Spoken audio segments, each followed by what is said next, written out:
আসসালামু আলাইকুম রহমতুল্লাহ। দর্শক যে যেখান থেকে দেখছেন সবাইকে আমার আন্তরিক সালাম ও শুভেচ্ছা গ্রহণ করুন। আজকে আপনাদের সামনে নিয়ে আসলাম একটি নতুন ভিডিওটিতে দেখবেন যে একটি এলএসডিতে আক্রান্ত বাছুরটি তার পায়ের ক্ষত সৃষ্টি হয়েছে এবং সেই ক্ষততে একটি রেমেডি তৈরি করা হচ্ছে। তো আসুন রেমেডিতে কি, কি দিয়ে রেমেডিতে তৈরি এটা আমরা আজকে জানবো।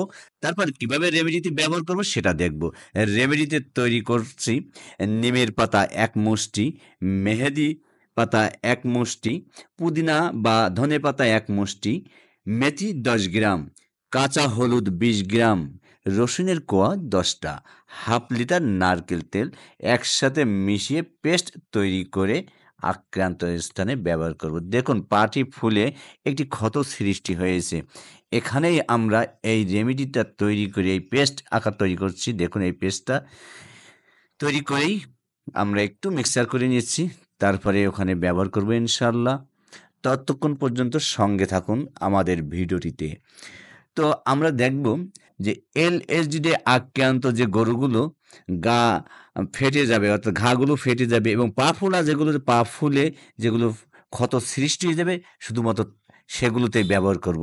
তো এখন এই বাছুরটিকে আমরা এক্ষুনি যে ক্ষত সৃষ্টি হয়েছে সেই ক্ষত জায়গায় এই পেস্টটি দিয়ে একটি গজ দিয়ে ব্যান্ডেজ করে দেব।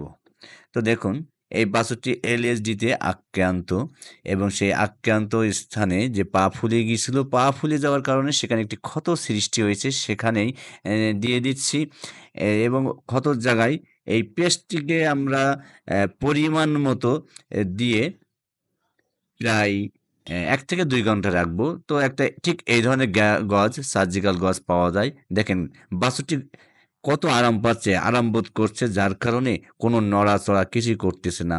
এই জায়গাটায় এতটা স্বস্তি পাচ্ছে ও যে কোনো অবস্থায় নড়াচড়া করছে না। তো তাই আমি এখানে একটি ব্যান্ডেজ দিয়ে দিলাম এবং ব্যান্ডেজটিকে যেভাবে দিয়ে দিচ্ছি ইনশাআল্লাহ আশা করা যায় ০.৫ ঘন্টা থেকে ২ ঘন্টা পর্যন্ত অবশ্যই থাকবে এবং আমরা প্রতিদিন কমপক্ষে ১ বার এটা দেখব পর্যায়ক্রমে ঘা অনেকটা উপশম হবে ইনশাআল্লাহ এবং পা যে ফোলা দিন, দিন কমতে থাকবে। এভাবে আমরা ঘরোয়াভাবে রেমেডি তৈরি করে এলএসডি রোগের উপশমে ব্যবহার করতে পারি। তো হ্যাঁ, এগুলো ব্যবহার করার জন্য আমরা একটু কষ্টসাধ্য হলেও বাজার থেকে ঠিক নির্দিষ্ট যে পরিমাণ বলে দেওয়া হয়েছে এটা করব ইনশাআল্লাহ। তা আলহামদুলিল্লাহ দেখুন আমরা এটা শেষ করলাম। এব এ এই যে পাটা দেখছেন, পাটা অনেকটা ব্যান্ডেজ করার পরে বাছুরটি অনেকটা স্বস্তি বোধ করছে। তা আলহামদুলিল্লাহ আগামী ভিডিওতে আরো নতুন, নতুন তথ্য নিয়ে আপনাদের সামনে ভিডিও তৈরি করতে পারি। এই উৎসাহ দেওয়ার জন্য আগামী ভিডিওতে লাইক, কমেন্ট, শেয়ার করবেন ইনশাআল্লাহ এবং সাবস্ক্রাইব করবেন আমাদের চ্যানেলটিকে।